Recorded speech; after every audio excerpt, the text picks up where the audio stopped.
6 immeubles de Beyrouth ont été totalement détruits par des bombes israéliennes vendredi 27 septembre en fin d'après-midi.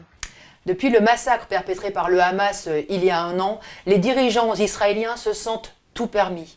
La bande de Gaza a été réduite en champ de ruines. Plus de 40 000 personnes, hommes, femmes, enfants, y ont été tués. En Cisjordanie, les Palestiniens sont persécutés plus que jamais. L'armée israélienne s'est permis de frapper et de tuer en Syrie, au Yémen, en Iran.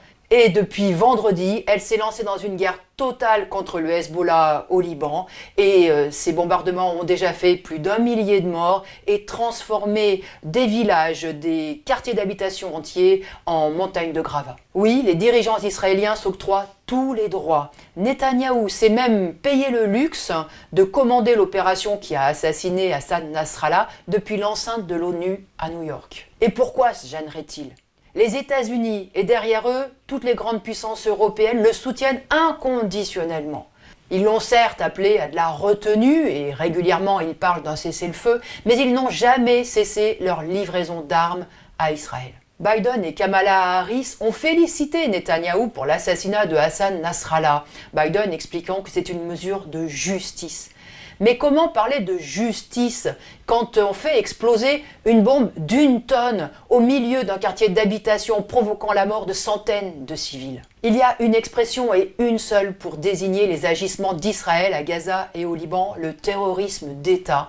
Et ce terrorisme ne diffère de celui du Hamas ou du Hezbollah que par les moyens dont il dispose, celui d'un État surarmé qui a en plus la bénédiction de toutes les grandes puissances. Quand les dirigeants sionistes ont décidé de construire un État confessionnel juif sur une terre habitée par les Palestiniens, ils ont condamné leur peuple à une guerre sans fin. D'opprimé, le peuple d'Israël s'est transformé en une force d'oppression. Au fil du temps, l'État d'Israël est devenu le bras armé le plus fidèle et le plus aguerri de l'impérialisme.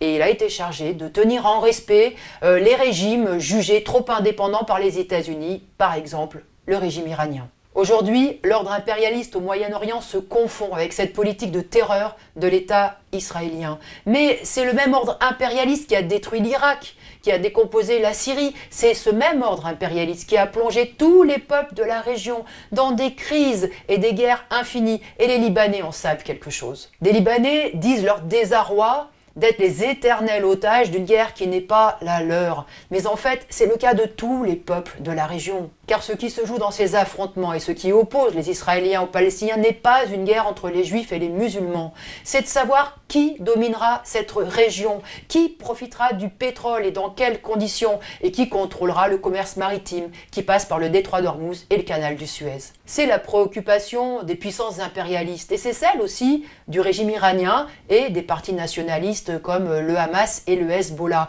Parce qu'au pouvoir, ils l'ont montré. Leur préoccupation n'est pas de sortir de la pauvreté leur peuple.